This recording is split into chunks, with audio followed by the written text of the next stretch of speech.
અમદાવાદ સ્થિત European union consultancy ખાતે motivational speaker Sanjay રાવલે મુલાકાત લીધી અને જણાવ્યું કે વિદ્યાર્થીઓને જીવનમાં સફળ થવું હોય તો પોતાનું ઘર છોડીને વિદેશ જવું જોઈએ, ત્યાં ભણતર કરવું જોઈએ, જેથી દુનિયામાં શું ચાલી રહ્યું છે તેની સમજ પડે અને યુરોપિયન યુનિયન કન્સલ્ટન્સી એ બાબતે ખૂબ જ મહત્વપૂર્ણ ભૂમિકા ભજવે છે। આ પ્રસંગે યુરોપિયન યુનિયન કન્સલ્ટન્સીના પ્રમોટર શરદ વોરાએ જણાવ્યું કે અમે ખૂબ જ આનંદિત છીએ કે સંજય રાવલ અમારા કેમ્પસમાં આવ્યા છે અને તેમની સાથે મળીને અમે અનેક માર્કેટિંગ પ્લાન બનાવવા ઈચ્છીએ છીએ, જેનો લાભ સીધો અમારા વિદ્યાર્થીઓને થશે અને તેમની પર્સનાલિટી ડેવલપમેન્ટમાં પણ અસર જોવા મળશે। વોરા મારો બહુ જૂનો એક ફેન અને મિત્ર, ઘણા વખતથી અહીંયા આવવાની ઈચ્છા થતી હતી પણ આજે એના સંજોગો ઊભા થયા। અમારે એસએમએસઆર સ્કિલ સેન્ટર ચાલે છે, એનું બધું ડિજિટલનું કામ હમણાંથી ભાઈ જોવે છે અને અંતર્ગત અહીંયા આવ્યો છું।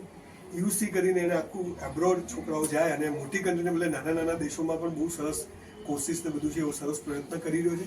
ઘણા વર્ષોથી આ ફિલ્ડમાં છે, એકદમ ડેસિંગ માણસ જોઈએ એની સાઇઝ પરથી તમને લાગશે, ખુશખુશાલ માણસ છે, એટલે એના ત્યાં આવવાનું ગમે, કોઈ ખાસ કારણ નથી। આજે એમ જ એને બધું મને અહીંયા તમારી સામે બેસાડી દીધો છે, પણ હું એવું ચોક્કસ માનું છું કે દેવું કરીને બી ઘી પીવું।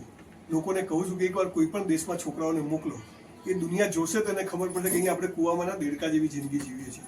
2007માં હું જો અમેરિકા ના ગયો હોત તો કદાચ આજે મને કોઈ ઓળખતું ના હોત।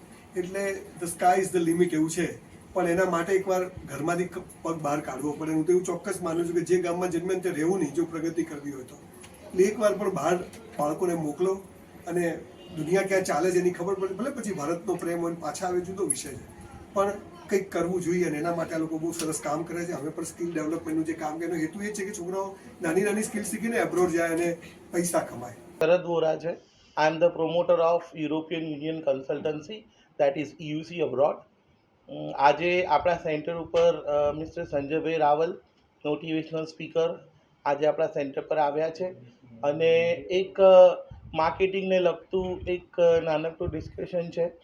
અને સેકન્ડલી આ ઇવેન્ટ જે છે એમાં સંજયભાઈ બેઝિક ડિટેલ્સ આપવાના છે આપણા સ્ટુડન્ટ્સને, અને જે લોકો વિદેશ જઈ રહ્યા છે એ સ્ટુડન્ટ્સને મોટિવેશન મળે અને એમને થોડી ઇન્સ્પિરેશન મળે, એના માટે સંજયભાઈ સરને આપણે આજે ઇન્વાઇટ કર્યા છે અને એટલા માટે